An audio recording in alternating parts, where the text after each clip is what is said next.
New threats against the Sochi Winter Olympics in Russia. Russian security telling the world about this woman who they claim is a would-be suicide bomber. The U.S. now putting hardware in the Black Sea to help respond and evacuate Americans if tragedy does in fact strike. Now, concern over the games so serious, one U.S. senator said this. I would not go, and I don't think I would send my family. Now, a national security expert, he's taking an even bleaker view. The fact that she's there is a major concern because it shows that a small group of determined individuals can infiltrate the Russian security apparatus and get into the heart of Sochi just a few weeks ahead of the Olympics. When it's women, they tend to operate in teams of two, and it's very unlikely that they would just send one of these teams into Sochi. Now, those concerns about Sochi as we prepare for the Super Bowl as well in New Jersey in less than 2 weeks. And since this is the New York area, it's not like you have to look all that hard to find targets that obviously would be appealing to terror groups or anyone who would want to do the U.S. harm. So the question is, in a post-9/11 America, how do we protect ourselves? And for that, we turn to Nick Casale. He's a private investigator and a terror prevention specialist, having worked in the New York State Office of Homeland Security. And he was the MTA's Deputy Director of Security for Counterterrorism. Nick, welcome. Thank you very much. And let's start with Sochi, because it's not just the U.S. Senator saying he'd think twice about going or having a loved one go. You hear the reports, and people are saying, you know, more likely than not, something could happen. And as much as Putin loves to say he's got a steel ring around it, it obviously could be infiltrated. How concerned, not just should the U.S. delegation be, but should the world be about the games? Well, I think Putin has his hand on the right controls here, and it's probably going to be safe. Now, we have to compare one thing that differs in other locations. The Caucasus are a rebellious part of the Russian Republic, and they're part of the Republic. So, and they've been waging a campaign now almost 15 years against the Russian government. But they're an entity that seeks a sovereign territory within the territorial borders of Russia. That's a lot different than Islamic extremists or any other extremists trying to come here, penetrate into our country, then try to penetrate into a safety zone, let's say a controlled area like the Super Bowl. To that end, there's been a lot of conversations about what our expectations, and let's just take the metropolitan area, should be. Do we just accept the level of risk here, or do we say, look at targets like rail security or buses or things that you want speed and ease to get in and out, to get from point A to point B, but are vulnerable, obviously, for attack, and you can look at other places in the world right now that take different approaches than we do. Is there an inevitability we're going to get to the point where you're going to get patted down or go through a metal detector before you hop on Metro North? You know, I hope not, and I really don't think so, because even during the Intifada in Israel, they didn't take such draconian steps. What you have to do here is realize one thing, that Bratton, now our new police commissioner, and the New Jersey State Police and the FBI together have an excellent plan in effect. They have a command and control structure that's open, and as it gets closer to game day, they'll ramp up everything. The stadium is locked down. People cannot come and go in the stadium without escorts or a reason to be there. But when you look at it, I don't think we're going to have to get to that point. But you know what? The best security there is the New Yorker. In this case, I'll say the Metro New Yorker, right? We'll include New Jersey because of the Super Bowl. The diligence, the ability to accept the police presence during a heightened level of security. New Yorkers are smart, they're robust, and they're determined.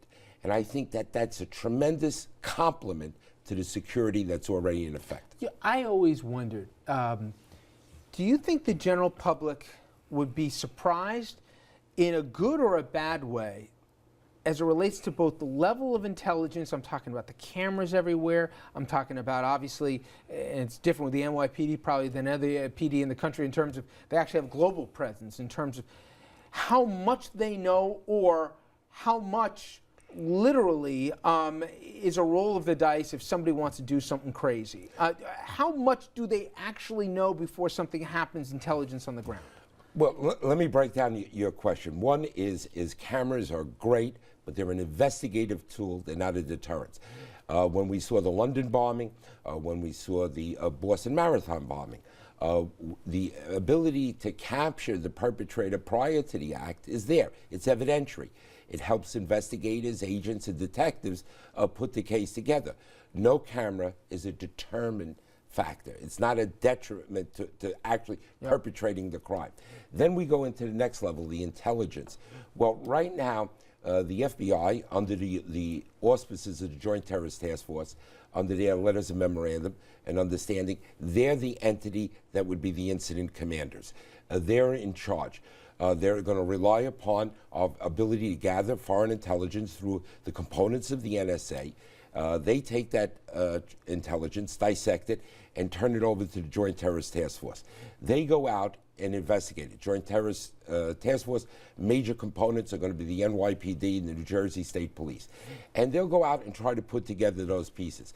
The next level is the level we're all going to see, and that's the heightened police presence. And you're going to see that throughout the area, especially in transportation facilities. The next level is the security. The Super Bowl at MetLife Stadium is a controlled area. Yeah. It's like an airport. You got to go through screening. Nothing's going to happen inside that zone. If anything does happen, which I don't believe it is, it'll be within the area outside the metropolitan area. Why? Most likely transportation, or in a hub area like a Times Square, as we've seen, because it's the media event of the year. And it's New York, the favorite target of terrorists. But I ask you guys, and we all covered 9/11 when it happened in different ways. Certainly 9/11 changed the air travel after that. Restrictions still in place here. They changed cockpit doors. They changed the way our expectations to get on a plane. We understood it was part of the bargain. After Madrid, I remember people said it was going to change rail safety. Now it didn't, at least in the States. But do you believe all it takes is one incident and then we're going to change the way that we go about doing things? I'm not talking about the Super Bowl. I'm talking about going forward in this country. One incident has the possibility. I would hope that it would not be that determining factor. It depends on how bad it is, how big it is, how many casualties there are, where does it happen, how do our officials react to it. But I've known this gentleman for many, many years, and he's the real deal in terms of investigating these types of situations with the credentials that come with it. Right? I also think the reaction would be short-lived. I mean, we showed the pictures of National Guardsmen at Grand Central or in Lower Manhattan, which was acceptable to a lot of people in the immediate aftermath of 9/11, or the bag checks before we got on the subway, which was acceptable in the immediate aftermath. But I don't think people want that as part of their day-to-day lives. There are too many echoes of other places and worse situations. And I don't think people want this to be Tel Aviv. I don't think people want this to be Israel, where there's uniform military presence on every street corner. And Nick, is the reality also, it's too expensive. Well, let me just say, Israel, I was there during the second Intifada, and it's nothing like what you believe or what people projected is. The area in Israel is very open. Yes, there are military people walking around, but again, they're under a different condition. They believe themselves to be at a state of readiness because their threats are both within and surrounding them. So that may be a different example, but the example of, let's say, transportation hubs, yes. I mean, there's some of us remember getting on the shuttle and buying the ticket while already on the airplane. Those days are gone. But transportation has always been the soft target to defend because it's open and porous, and it's always been the favorite target of terrorists. Well, let me ask you, what kept you up at night post 9/11 and since that you're just worried is too much of an inviting and too much of a soft target?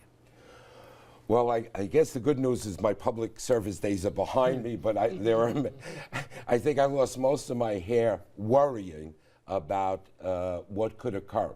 What we're going to see here in the Super Bowl and what has already taken place between law enforcement authorities is the Red Army, Blue Army tabletop exercises.